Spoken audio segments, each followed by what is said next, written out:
Well, the wind is howling over there in Florida right now. As far as I know, we have wind speeds up to 185 miles an hour, and that's pretty insane. And we can thank God that it did not make landfall, but it's still not out of, danger zone, so we will just have to keep an eye on what's going on with that. So here we got this article from Natural News. Is the Cascadia Subduction Zone about to blow?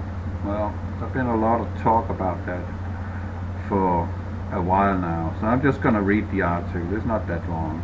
So, the Pacific Northwest Seismic Network, PNSN, is reporting a major seismic event that currently underway throughout the region, which could indicate that the Puget Sound area near Seattle is on the verge of some shake, rattle, and roll.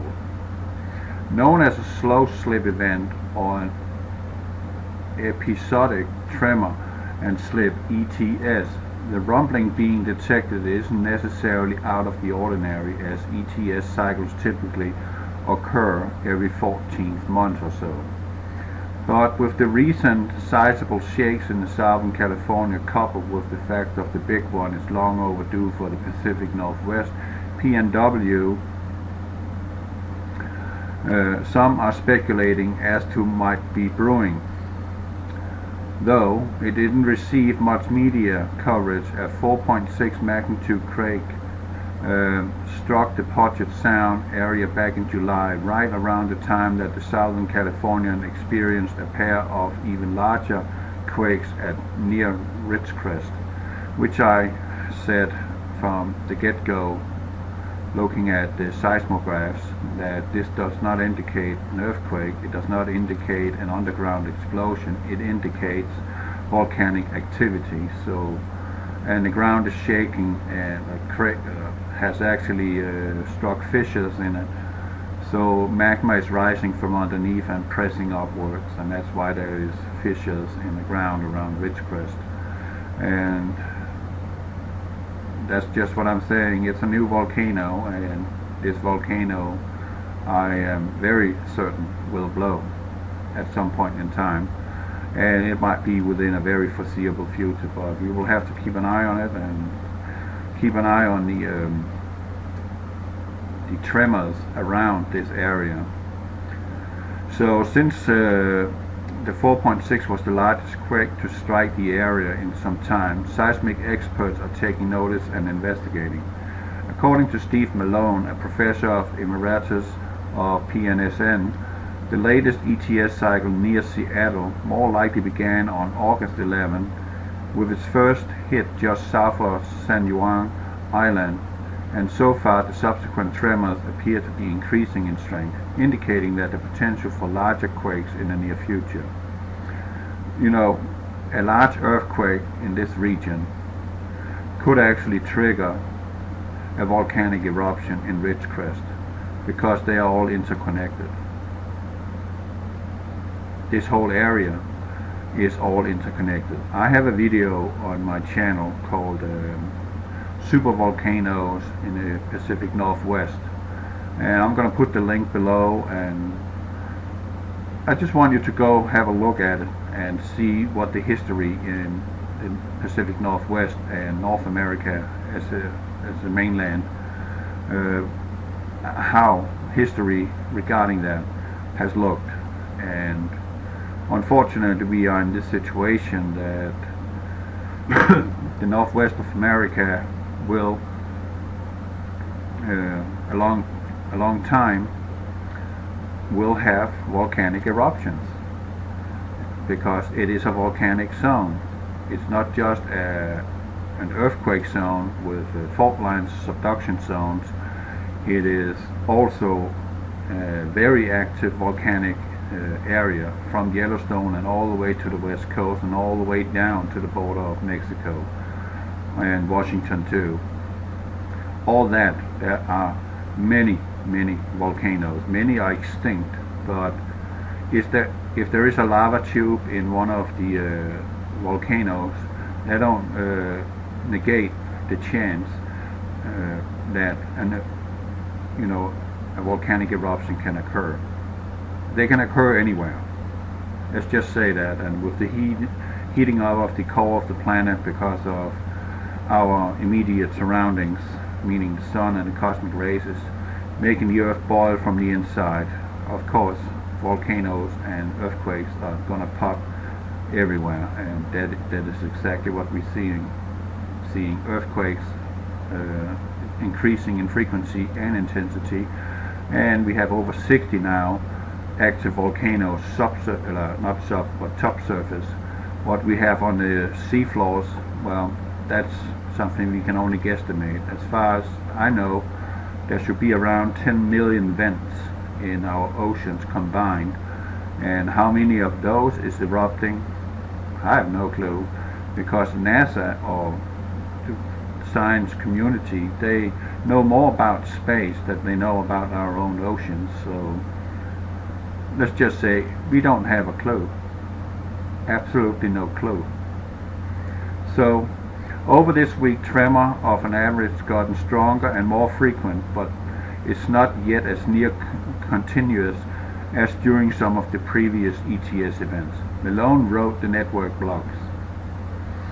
Thus far, I have not been convinced that the GPS data is yet showing displacement consisting with a full-blown ETS. But then it's early in the sequence, and I'm just a seismologist. If this activity continues, as I expect, it likely will spread a bit farther south, but it should mostly head to the northwest. So then it says here's a link. That's a link to this page too, so you can go in and click on your links and be taken over there. I don't need to put that in the show more, but the Pacific Northwest volcanoes, supervolcanoes, that video link will be in the description box, because you need to have a look at that in order to understand what's going on the West Coast and the entire west side of the United States, meaning west of the Rocky Mountains. Local media outlets in the western Washington has been talking a lot lately about the Cascadia Subduction Zone, including King 5 in Seattle, which recently published a simulation showing how the state would be impacted by a magnitude 9 earthquake. That would be devastating if that happens with a tsunami. We have 7 to 8 million people in the wake of an earthquake like that. And if a tsunami comes in with a 9-pointer, we can look at destruction total all the way into I-5, all the way along the west coast of the United States. And that is a lot of people. That is not a good thing. But, I mean, it's not really if, it's more when. And unfortunately, seismology is not an exact science. We do have one who is able to do some exact science on this subject, and that seems to be Dutch Sense. He has done a formidable job. Still, I miss him as the weather guide, because the weather being produced or being presented on TV never holds water. But I remember when Dutch Sense was doing the weather reports, I mean, he called them out every time. He even called out the Joplin devastation with the tornado there. He called that one out. He said it will strike there, and he was right. And Joplin was pretty much decimated. Well, for large tsunami waves could barrel in and out of the Washington coast, including through inland waterways that connect to Seattle and its surrounding communities. Though the size of these waves would certainly vary.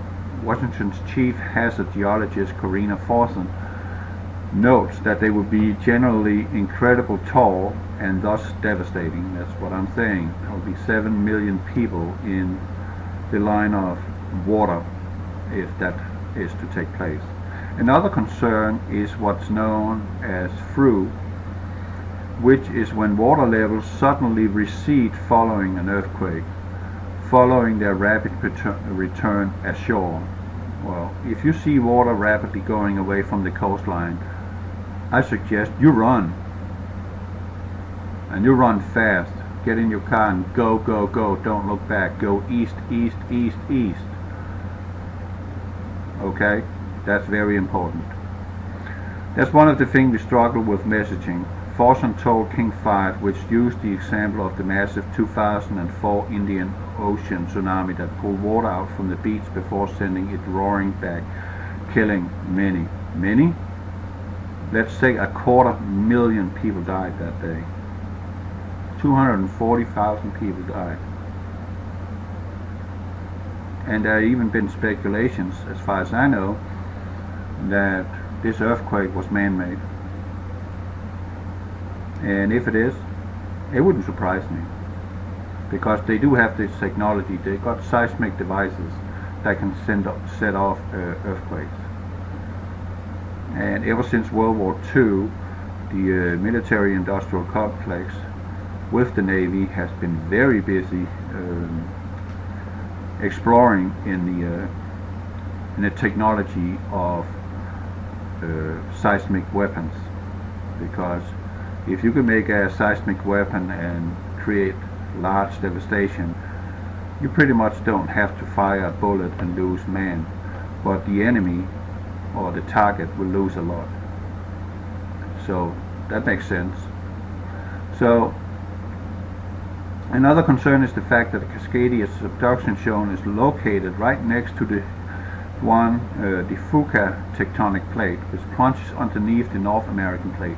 According to National Geographic, a large section of the Juan de Fuca plate is missing underneath central Oregon, or rather tearing apart and splitting the plate, which has raised more concerns about how a cascading seismic event might impact both states. What we are looking at right now is the depth of the oceanic plate, says William Hawley, the co-author of a paper published at the journal Geophysical Research Letter, and that looked at this tear and how it could play a role in a one-day triggering a massive earthquake. So there are some links here to some sources that you can go and look at. So that's pretty much it. And just to end it up, let's have a look at it. This is how it looks right now within the last day